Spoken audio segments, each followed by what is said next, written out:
Ya voy.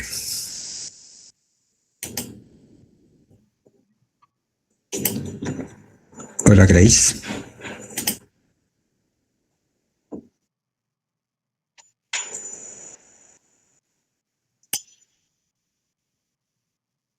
Hola, Fabiana.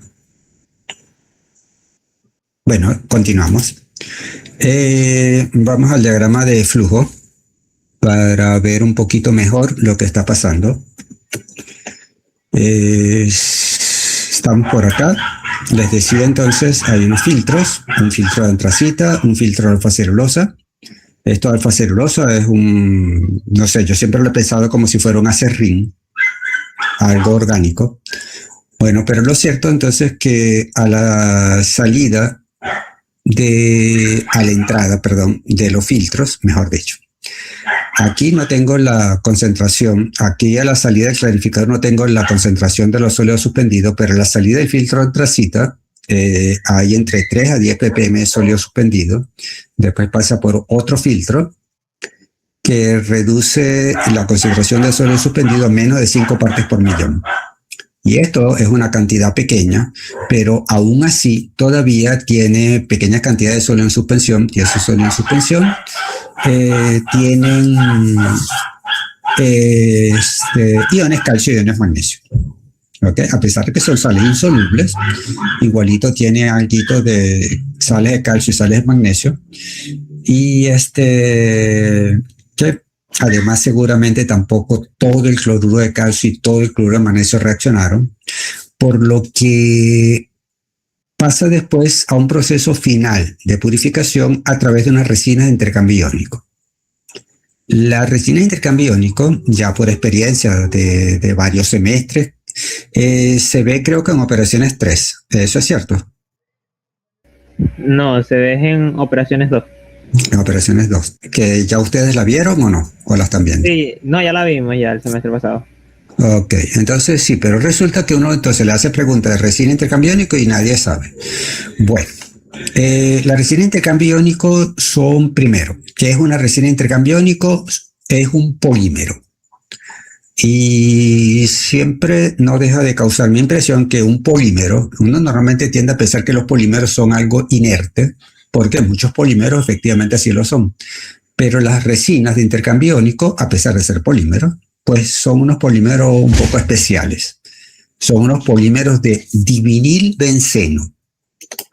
Si con esta divinilbenceno.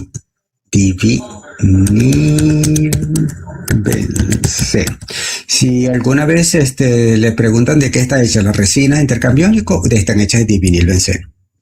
¿Okay? Entonces, casualmente ayer vimos el radical vinil. Y esas son unas esferitas, repito que ya lo ven, son polímeros, unas esferitas que tienen un tamaño, depende también del tipo de resina que vayan a usar, pero tienen un tamaño que se parece mucho al que se utiliza para como esferitas de colores que le echan a las tortas. ¿Las han visto? Sí. Sí, profe. Ok, a las tortas le echan la cubierta y entonces para hacerla más llamativa le pueden agregar unos palitos de chocolate o palitos también de colores y de hecho están reemplazando a las esferitas porque tengo tiempo que no veo las esferitas.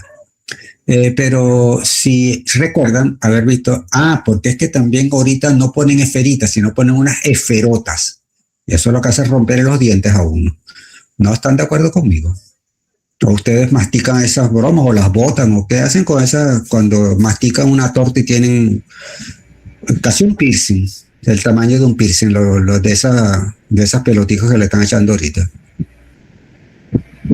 De hecho, yo tengo tiempo que no veo una torta con esas esferas, pero yo como eran caramelos, simplemente esperaba que se disolvieran.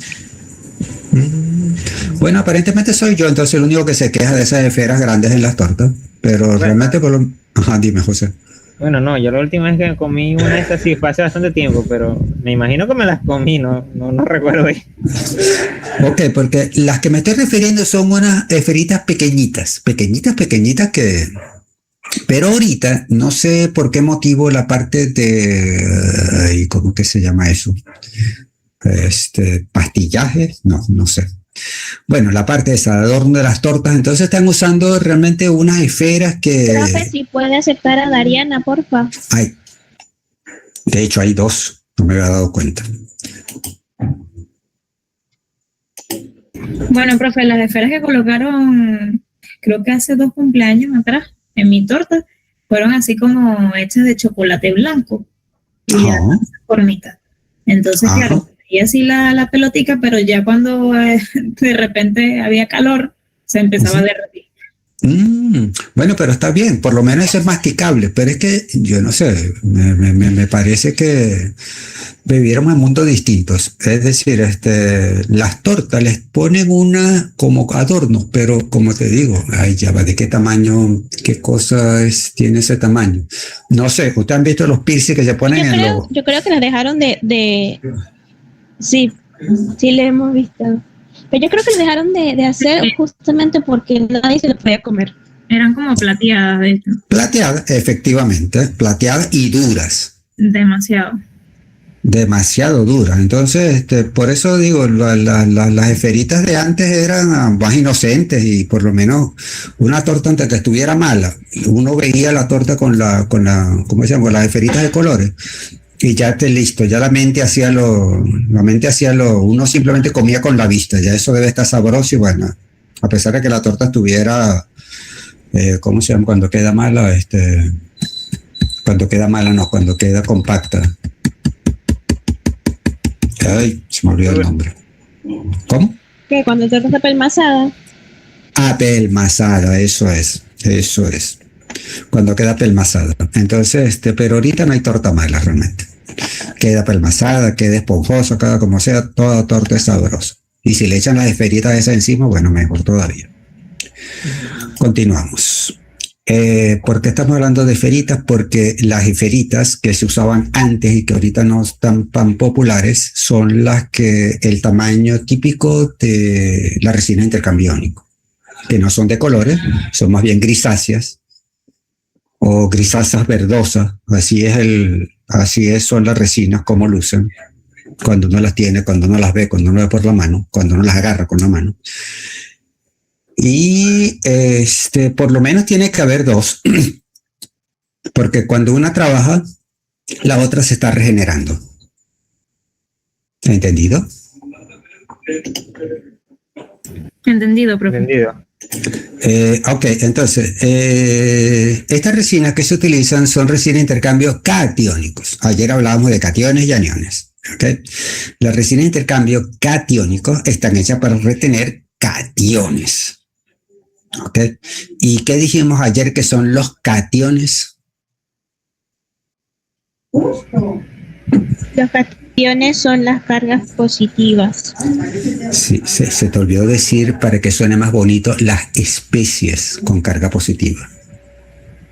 Así suena más... Especies con carga positiva. Ok, muy bien, gracias. Sí, las especies con carga positiva o los iones con carga positiva, que en este caso justamente lo que uno quiere son retener los Mg más los magnesios y los calcios.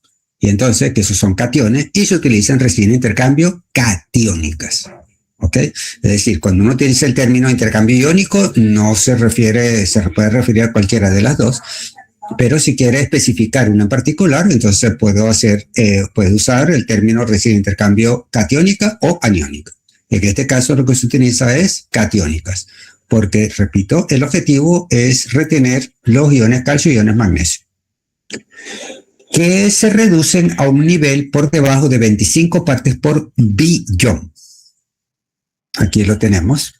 Y la suma de los iones calcio y magnesio tiene un nivel una concentración muy, muy, muy baja. Esto es 25 partes de iones de calcio y magnesio por 100.000 millones. ¿En dónde están estos? Es decir, si hablamos de gramos, si esto es hay 25 gramos de iones calcio y magnesio en 25.000 millones de gramos de donde está todo esto. Es decir, un ppb es una parte en 100 millones. 1000 millones, perdón, disculpe. Es decir, un PPB es 1 entre 10 a la 9. Y no se confundan, no sé si lo sabían anteriormente, no sé si habían llegado ya a usar PPB. Sí, lo llevo a utilizar. Ok, de hecho, una de las primeras, yo diría como confrontaciones que tiene uno en la industria es que muchas concentraciones las expresan en PPB. Y a uno que viene de química analítica, realmente tratan los PPB con mucha rigurosidad. Entonces, cuando uno le hablan así, entonces, ay, ya va, déjame buscar mi cuaderno, ve qué es lo que es el PPB. Entonces, el PPB, repito, es sencillo. Una parte, y esa parte, cuando digo parte, es que puede ser en volumen o puede ser en masa. Y por lo tanto, el ppm debería tener su apellido, su identificación. Es ppm M en masa o ppm B en volumen. Debería. Y ha sido una pelea con el que me diga así que no, que es lo mismo. No, ningún mismo de nada. El ppm es una parte de algo, el ppm es una parte de algo en 1 millón de algo. El ppb es una parte de algo en 1000 millones de algo, en donde está metido eso. Esa definición hasta ahí es simple, es válida y irrefutable. Entonces lo que hay es que especificar, mira, si eso es en masa o en volumen. Pero en la industria hay cierta, ¿cómo llamarlo? Laxitud, ¿sería la palabra? Yo no sé si esa palabra existe. Pero cuando digo me refiero a laxo, que no así como que no dice, ay, pero, por ejemplo, típicamente cuando ustedes van a entrar a la industria, definen un ppm es igual a 1 miligramo por litro. Y cuando ustedes ven eso está totalmente fuera de lugar en lo que le acabo de decir, que yo le dije que los ppm son en masa o volumen, pero en una mezcla de gramos en volumen. ¿Lo están viendo allí? Sí. Y esa es una aproximación que tampoco no es que ¿cómo se llama? Se salga de lo estricto, que pierda la rigurosidad. Pero eso supone de que eso es agua, donde están midiendo eso, ¿ok? Y que el agua tiene una concentración que tiene una densidad de 1 gramo por litro, de 1 kilo por litro, o de 1 gramo por cc, como lo quieran hacer. Y lo cual es verdad, dice, pero si tiene alguna sustancia que tiene allí, entonces es decir, si a la sustancia que le están definiendo la concentración 5 ppm, por ejemplo, entonces uno dice, bueno, pero y no interfiere la cantidad de sólido en la densidad. Entonces, desde el punto de vista riguroso, sí lo debería alterar, pero justamente cuando hablamos de ppm, las concentraciones son tan pequeñas que realmente se obvia el efecto de la concentración del sólido en modificar la densidad del agua o de la solución. Entonces, un ppm que es igual a 1 miligramo por litro, repito, es una buena recomendación, es una buena aproximación, pero lo que he visto en la industria es que mucha gente lo utiliza así, pensando de que esto es verdad y esto no es verdad. Eso es una aproximación que es muy buena, ¿ok? Que no estoy diciendo que está malo. ¿Entendido? Entendido. Sí, profe. ¿Seguro? Bueno, la primera vez que trabajen con la industria y trabajan con ppm se van a acordar de mí. Dicen, ¿qué fue lo que dijo el profesor? Que no me recuerdo porque no le pregunté, que no entendí la clase. Bueno, ok. La ventaja que tienen es que realmente la industria, todo el mundo da esto por cierto y bueno, nadie se preocupa por eso. Pero en sus tesis si ustedes hacen este tipo de aproximación, tienen que aclararlo. Mire, se va a aproximar que esto y no darlo como una certeza, porque no lo es estrictamente, rigurosamente, académicamente, no es verdad. Es decir, hay que saber qué es lo que uno está haciendo. Ok, no importa, ya me estoy emocionando acá y por otras cosas y pierdo la compostura. Entonces, mejor seguimos con la celda. ¿Qué aprovechamos aquí para la celda? ¿Qué? No vamos a meternos acá. Es decir, voy a aprovechar que estamos acá es solo para ilustrar que la electrólisis se hace con una batería de celdas de electrólisis. Cuando digo una batería, realmente a este conjunto de celdas de electrólisis, esto viene como en un sándwich, todo como si fuera un filtro prensa, y a este conjunto, que como ustedes pueden ver acá, en las del tablazo, a todo esto se le llama un electrolizador.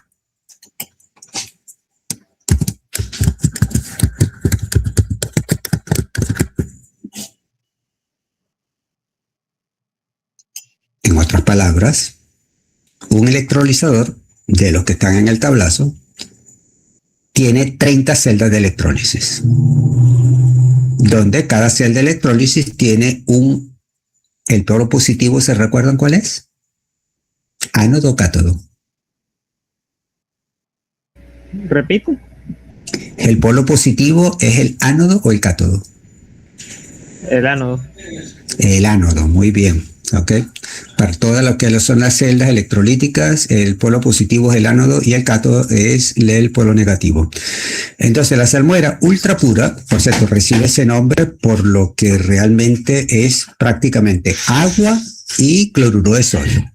Porque todo lo que trae acompañando sal bruta se ha eliminado a niveles muy bajos. Ya había explicado la razón de por qué hay que eliminar el calcio y el sodio, porque justamente fastidian a estas celdas que están acá. ¿Ok? Entonces, detalles particulares, la electrólisis entonces se hace en grupos de electrolizadores, es decir, en el tablazo hay creo que 100 y pico de electrolizadores y cada electrolizador tiene 30 celdas. ¿Se entendió eso? ¿No los confundo?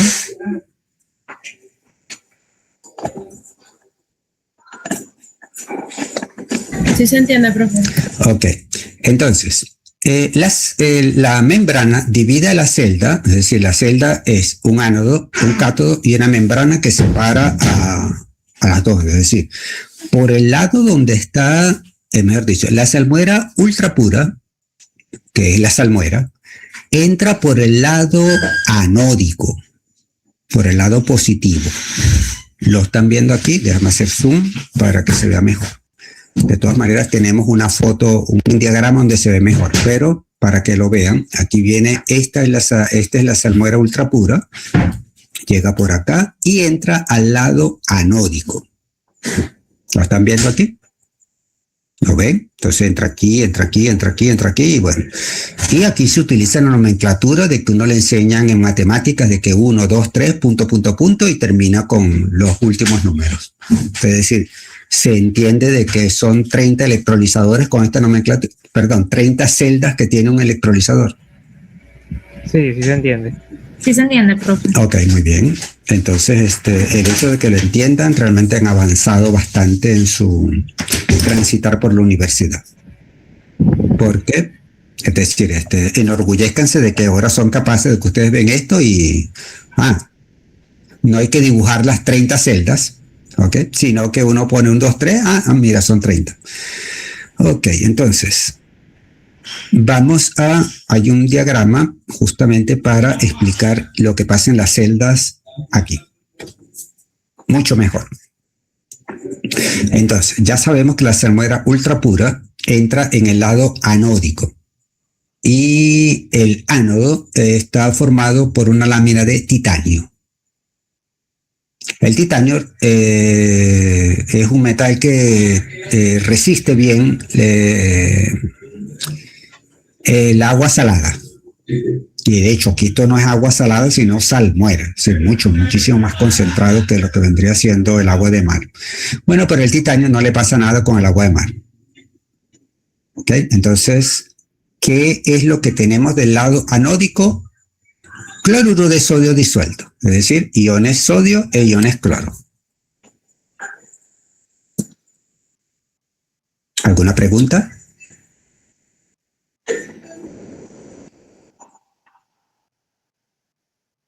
Por ahora no, profe. Ok, gracias por responder.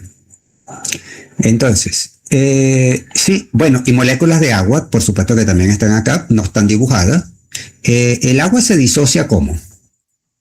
Es decir, uno pone H2O y una doble flecha, ¿y cuáles son los productos de la disociación del agua? Hidrógeno e hidronio. Muy bien, muy bien. Es decir, H2O se disocia en OH- y un ion hidronio, H+. Hay quienes colocan, creo que 2 aguas, origina, es decir, que el hidronio no lo ponen como H+, sino como H3O más. No recuerdo. Bueno, no importa. Tengo que consultar eso, se me olvidó. Ok, entonces aquí hay agua disuelta. Hay agua, disociada, es decir, hay iones hidronio y hay iones OH acá, pero en pequeña cantidad. ¿Por qué en pequeña cantidad? Porque la constante de disociación del agua es baja. ¿Ok? ¿Están de acuerdo conmigo?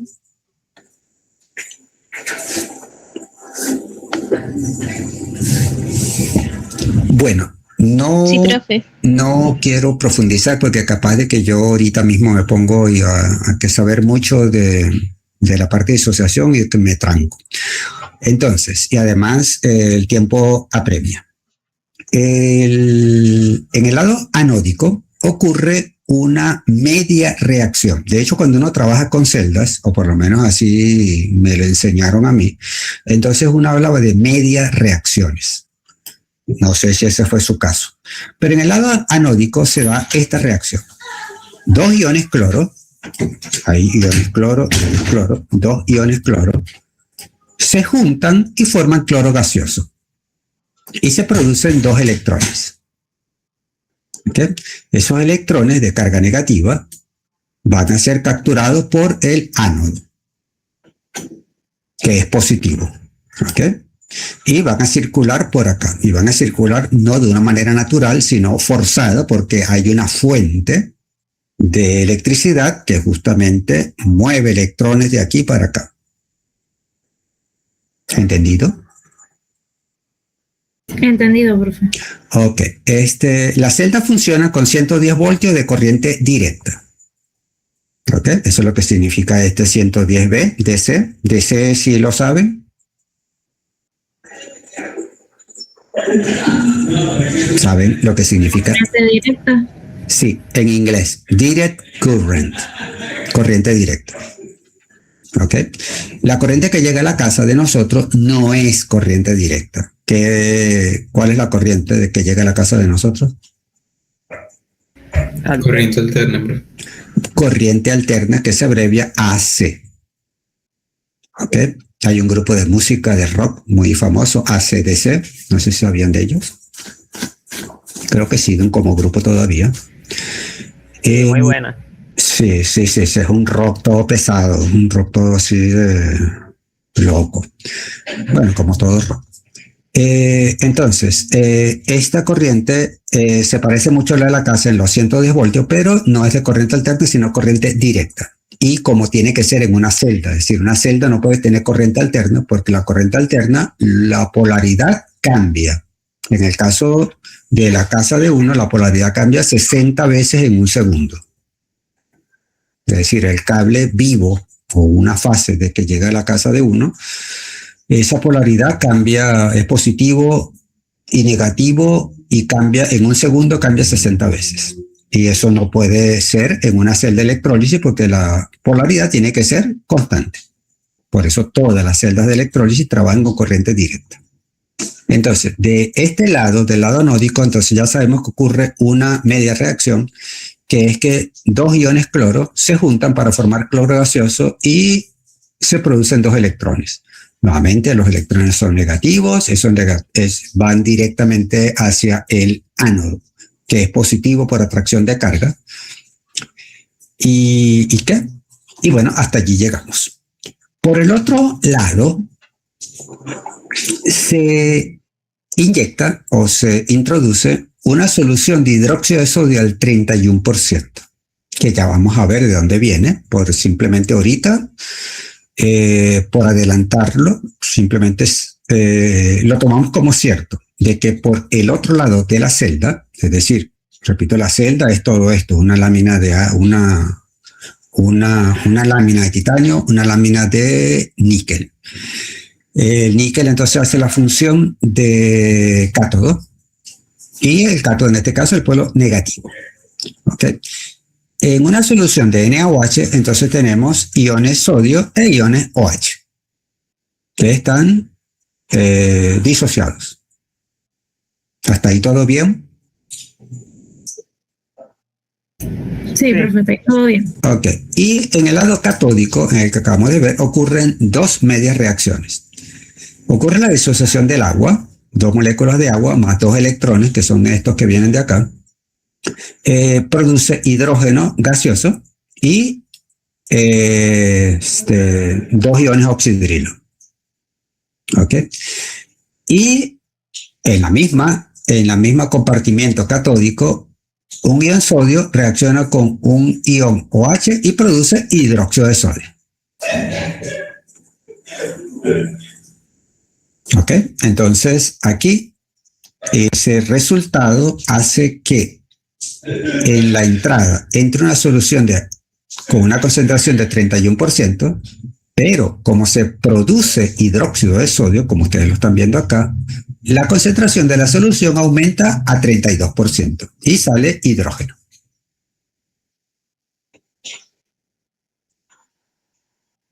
Y todo eso está dicho acá, todo lo que acabo de decir está dicho acá, que ustedes lo pueden leer, si no están entendiendo lo pueden leer y vamos a leerlo. En el lado anódico circula salmuera ultrapura, esto es agua con cloruro de sodio disociado, es decir, iones sodio más iones cloro.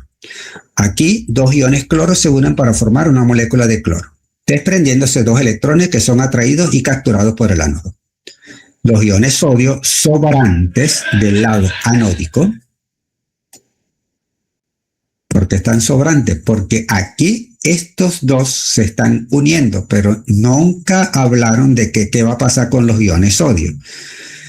Es decir, esto no puede reaccionar y quedar la corriente, el líquido cargado positivamente. Es decir, que aquí va a salir un líquido que tiene un líquido con carga positiva.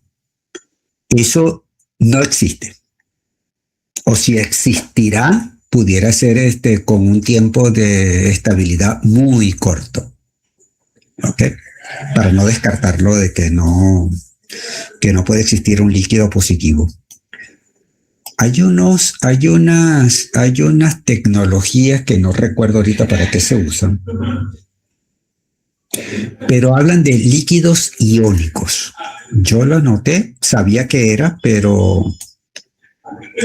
esos líquidos iónicos no es que son líquidos que tienen carga positiva ni carga negativa. De hecho, justamente lo investigué a ver si era eso o no, pero no recuerdo de qué era la cosa. Bueno. Aquí dos iones, okay. Los iones sodio sobrantes del lado anódico migran al lado catódico a través de la membrana atraídos por el cátodo. ¿Ok? Es decir, estos iones sodio que están acá se van para este lado. La membrana lo permite pasar, es permeable a los cationes. Acuérdense, los cationes son las especies positivas. Es decir, los iones sodio atraviesan la membrana. ¿Y por qué atraviesan la membrana? Porque son atraídos por esta carga negativa acá, por atracción eléctrica. No es que son inteligentes y yo me voy para este lado. No. Todo en la naturaleza tiene que ser obligado. Entonces, estos iones sodio migran para el lado para el cátodo por atracción de carga y porque la membrana se lo permite. ¿Entendido? Y seguimos leyendo.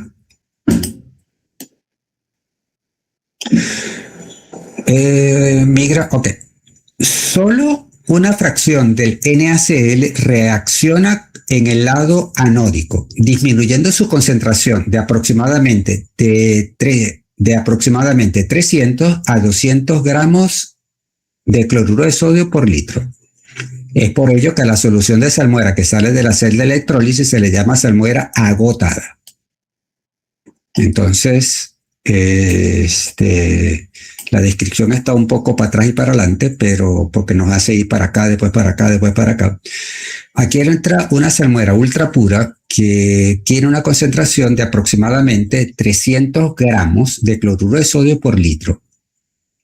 Pero aquí en la celda de electrólisis no reaccionan los 300 gramos, sino reaccionan 100.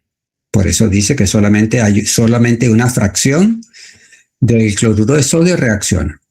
Entonces, esta salmuera agotada tiene una concentración aproximadamente de 200 gramos de cloruro de sodio por litro de solución.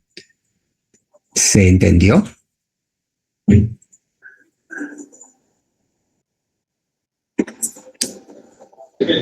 Disculpe, profe, ¿cuánto fue que dijo? Lo podemos ver acá en el diagrama de flujo. Si en el diagrama de flujo de repente se ve mejor.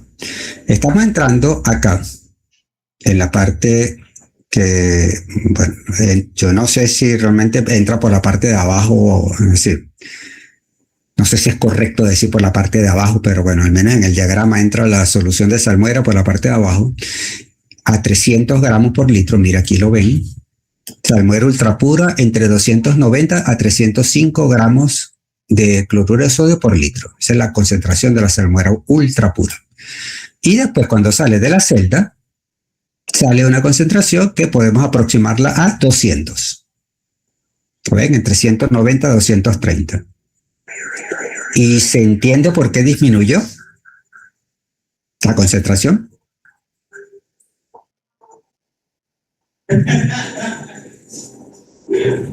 Bueno, al parecer no entendieron. Aquí entran 300 gramos de cloruro de sodio por litro de solución, pero el cloruro de sodio reacciona. ¿Y con qué reacciona el cloruro de sodio? Esa es una buena pregunta, ¿no? Esa respuesta la tenemos aquí. Aquí. De hecho, vamos a leer esto para de repente nos guía más rápido de lo que yo hablo, porque yo hablo mucho. Dice, en el lado catódico ingresa una solución de NaOH al 31%. Esto es agua con NaOH disociado. Aquí ocurre la disociación del agua con dos electrones liberados por el cátodo para la formación de hidrógeno molecular y iones oxidrilo. ¿Se dice iones o e-iones? Iones, porque Okay. comienza con I latina. Y si tú pensara con Y esto, entonces sí sería II. Eso no sé responder, tendría que investigar. Es que creo que hay una regla que sí permite decir II, pero de verdad que no me recuerdo. Bueno, de repente lo inventé yo en algún sueño, pero... Bueno, ok, entonces E-iones oxidrilo. Luego los iones OH reaccionan con los iones sodio provenientes del lado anódico para formar NaOH. Como se forma NaOH, su concentración en el lado catódico se incrementa de 31 a 32%. Eso es lo que justamente dije ahorita y que todavía lo podemos ver acá. Entra a 31 y como aquí se forma hidróxido de sodio, la concentración aumenta hasta el 32%. ¿Y eso se entiende? Este aumento de concentración de 31 a 32, de hecho lo pregunté y hubo silencio y sigue habiendo silencio. Sí, porque Sí, como porque también sí se está formando hidróxido, pues la concentración aumenta. Exactamente, la concentración aumenta. Sí, aumenta porque aquí en este lado se está formando hidróxido de sodio. Vale la pena preguntar. En la formación del hidróxido de sodio, estos OH que están acá, es decir, los iones OH son estos que están aquí. ¿ok? Por la descomposición del agua. Y los iones sodio son los que migran para este lado. ¿Me entendieron? Sí. Uno puede decir, ¿y cómo sabe usted que son los de este lado y no son los mismos iones sodio que venían con la solución del 31%? Me explico lo que acabo de decir, ¿no? Es decir... Sí, profe, porque entonces, ¿qué aportaría el NaOH ahí? Entonces, de hecho, la respuesta de decir de que, mira, estos iones sodio que finalmente terminan formando NaOH, ¿son los mismos que entraron en la solución de 31% o son los que vienen para acá? Entonces, rigurosamente, digamos, del lado científico, viéndolo científicamente, uno no podría decir de que estos iones sodio son estos que están acá. Aquí también hay iones sodio y simplemente van a reaccionar con esto. Es decir, pero si se reaccionan esto, bueno, estos van a quedar aquí sin hacer nada, van a simplemente a ser reemplazados. Si los que reaccionan son los que vienen de la solución, entonces este ion sodio que migra para acá, pues simplemente reemplaza esto para mantener también la neutralidad eléctrica. Pero saber precisamente cuántos, es decir, si los iones sodio que reaccionan son mitad y mitad, mitad de esto y mitad de esto, o son los que reaccionan más esto que esto. Bueno, primero creo que es una pregunta que sería interesante hacer un experimento para resolverla, pero para efectos de nosotros no nos importa. Simplemente sabemos que los iones sodio van a migrar para acá. Y no podemos afirmar de que los iones sodios que migran son los que van a terminar formando NaOH, porque aquí también hay iones sodio. ¿Entendido? Dice, ¿de dónde viene? Bueno, de una recirculación que vamos a ver ahorita. Es decir, esta solución se recircula para acá, pero ya la vamos a ver. Vamos a terminar de leer esto que está acá. Nos interesa, nos urge saber con quién reacciona el cloruro de sodio. Dice, que esto ya lo acabamos de leer, luego los iones, ok. A continuación se presenta la suma de las medias reacciones que ocurren en cada lado de la celda para conocer la reacción global que ocurre en la celda de electrólisis. Tengo 40 minutos y el símbolo de batería se puso ya en amarillo. Esto significa que creo que a lo sumo 10 minutos me parece que es mucho, que típicamente cuando llega amarillo a los 5 minutos se pone ya necia.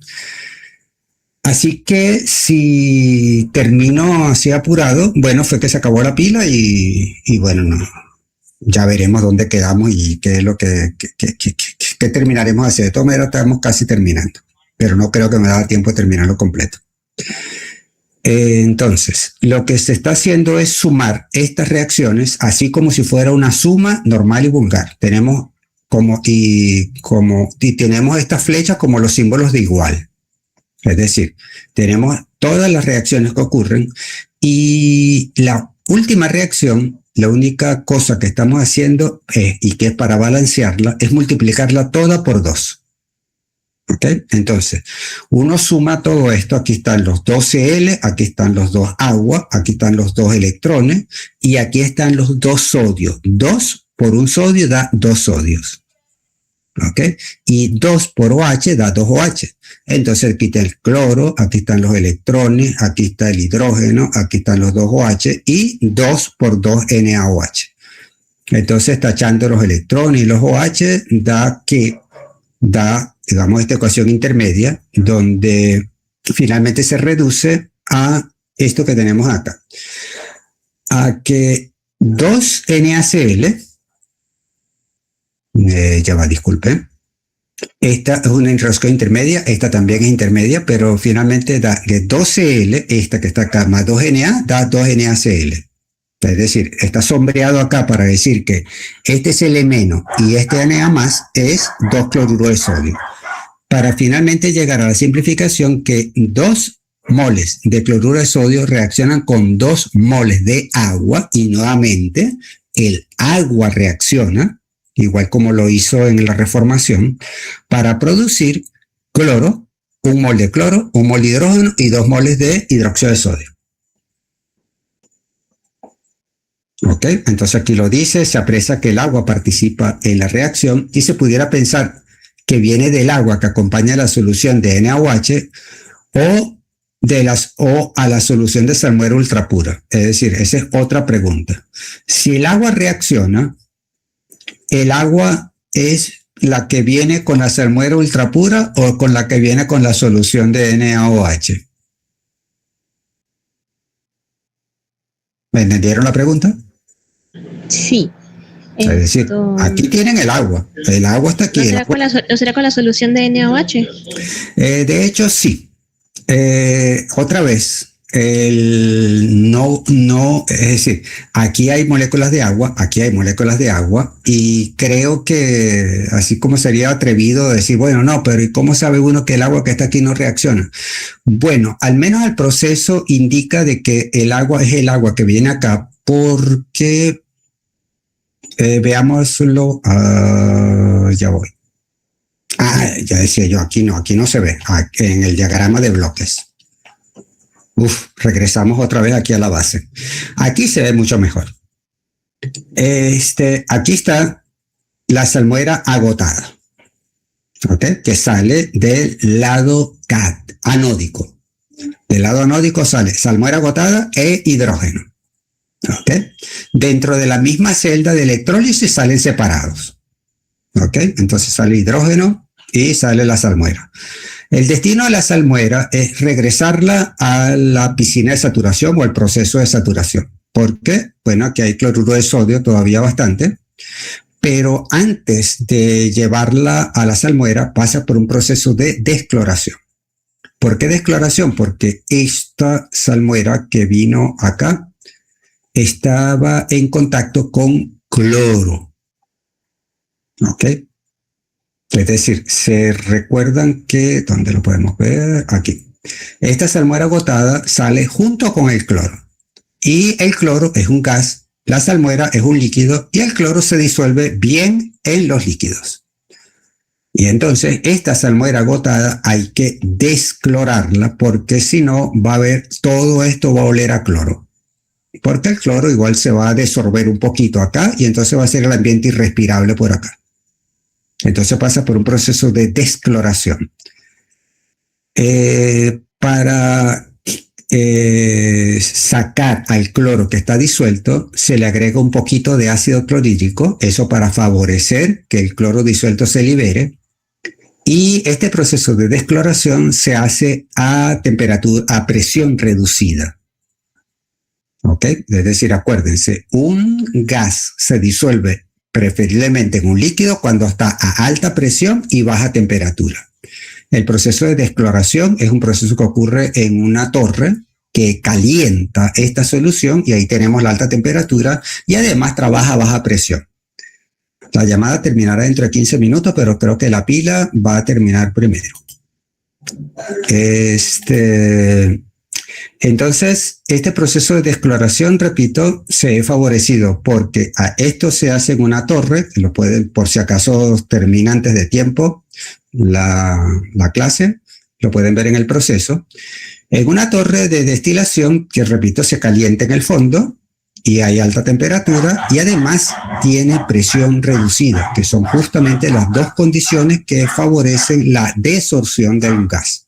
Y además, en medio ácido también hace que el cloro disuelto se salga. Y se le añade después un poquito de hidróxido de sodio porque como se agregó ácido clorhídrico, sale ácido y se agrega un pelito de NaOH para neutralizarlo. Esto realmente tiene poca importancia. Más importancia tiene por acá el proceso. Dijimos que en cambio el NaOH sale junto con el hidrógeno. Veámoslo acá. Solución de NaOH con el hidrógeno. Es decir, del lado anódico sale la salmuera agotada acompañada de cloro y del lado anódico sale la solución, un pelito más concentrado de cómo entró, de hidróxido de sodio y hidrógeno.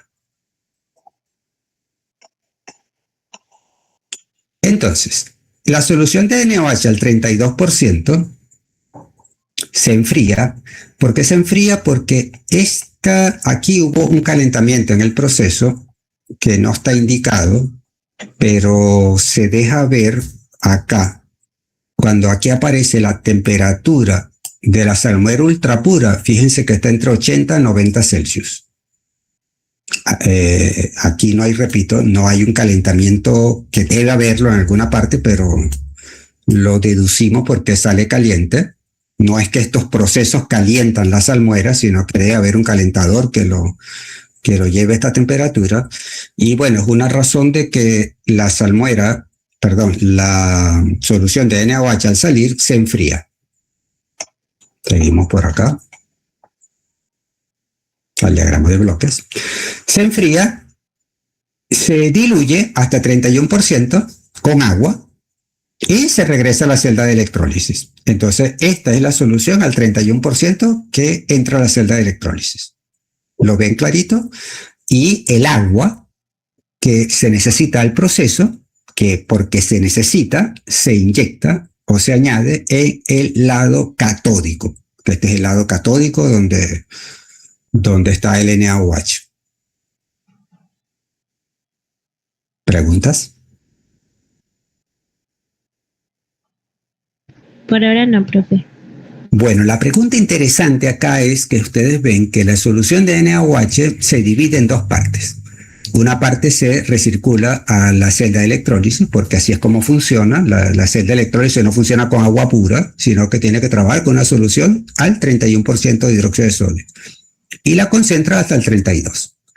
Y una parte se recircula y otra parte va a ser la que finalmente se evapora, se enfría y se vende finalmente en una solución al 50%. ¿Ok? Y con esto terminamos el NaOH. ¿Entendido? Que ya les había dicho que el NaOH no sale sólido, sino con líquido a una concentración de 50%. Y se concentra por un proceso de evaporación. Entendido, profe. De 32, porque aquí sale 32, y se concentra hasta 50. Lo están viendo, ¿no? Sí. 32 a Sí. 50. Eso es el proceso que hace la evaporación. La pregunta es, ¿cuánto creen ustedes que va para acá y cuánto creen que va para acá?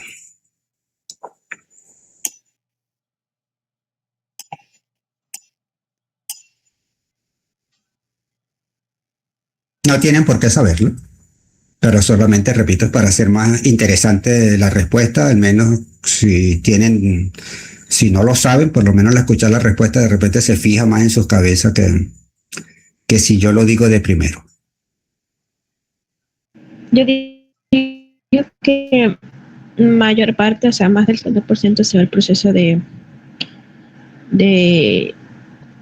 evaporación. De evaporación. Ok. Sí, y yo también hubiera dicho lo mismo, y todo el mundo dice lo mismo, pero no es verdad. 90% se recircula y 10% va al proceso de evaporación. Wow. ¿Por qué? No lo No sé. sé, no lo No sé. creería. Así trabaja la celda, es lo que puedo decirlo. ¿Ok? Es decir, de aquí 90, y apenas entonces un 10% es lo que se dedica, porque repito, así trabaja la celda. Es decir, la celda es muy exquisita, trabaja una temperatura, un pH, una concentración, y si no es así, no trabaja. No trabaja bien, al menos. Y otras cosas de la celda que se me olvidó. Dios mío, ¿cómo va a pasar? Porque hablamos de la membrana, pero no hablamos de la otra parte de la membrana. Disculpen. Así como el sodio migró por atracción de carga y atravesó la membrana, atraído, repito, por atracción de carga, porque el sodio aquí no hizo nada, simplemente el que hizo aquí, el que reaccionó fue el cloro. Y el sodio, entonces, sobrante, se va para acá, migra a través de la membrana. De esa misma manera, los iones oxidrilo tenderían a ser atraídos por el ánodo. ¿Lo están viendo? Porque los iones oxidrilo son negativos, el ánodo es positivo, y el ion oxidrilo vendría para acá. Y si eso sucediera, la celda pues no va a trabajar, porque se requiere mantener los iones OH aquí para que se produzca el NaOH. Y entonces la membrana se lo impide. La membrana, estos iones oxidrilos, si quieren venir para acá, pero la membrana se lo impide porque la membrana solamente permite el paso o es permeable a los cationes, es decir, a las especies positivas. Esto es un anión, los iones oxidrilo, y la membrana, si quieren ir para acá, no pueden.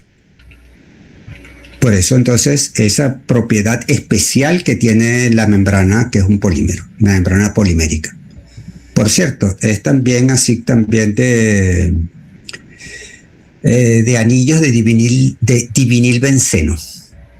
Tiene algo de similar así con la resina intercambiónico, pero algo, solo algo de estructura. Pero esto es una membrana especial, repito, que solamente permite el paso de las especies positivas, es decir, los cationes. El OH que tendría que irse por acá, con la misma cuenta que dijimos ahorita, no la atraviesa. ¿Entendido? Y el diagrama de bloques para ver si terminamos. Ok, entonces ya con el NaOH listo, ya sabemos de esto. El cloro, que es el otro protagonista, el cloro sale acompañando, recuérdense, a la salmuera y repito, dentro de la misma celda se separa, es decir, sale ya separado el líquido del gas. El cloro se enfría, nuevamente repito, porque la electrólisis hace un pelito caliente, se seca. Este secado es porque viene húmedo, y porque viene húmedo porque la salmuera es húmeda. La salmuera, este cloro va a salir saturado con humedad, con agua, igual que el hidrógeno. Salen saturados, cloro húmedo, hidrógeno húmedo. ¿Entendido? ¿Entendido por qué están saturados con humedad? Porque la salmuera es agua que tiene sal. Y eso entonces hace que Sí, estos claro, son... profe, tiene sentido. Ok, entonces las corrientes gaseosas salen saturadas con agua. Ok, se enfría y se seca. Este secado justamente para remover el agua. Ok, y este secado se hace con ácido sulfúrico. Ahorita vamos a ver el esquema, si da tiempo. Crean simplemente de que se seca con ácido sulfúrico. ¿Qué otras cosas nosotros conocemos como agentes deshidratantes que vimos al principio de la asignatura?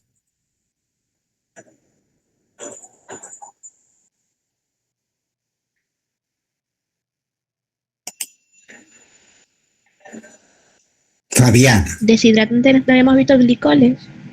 Sí, no, sí, glicoles, exactamente, iba a decir amina, imagínate tú.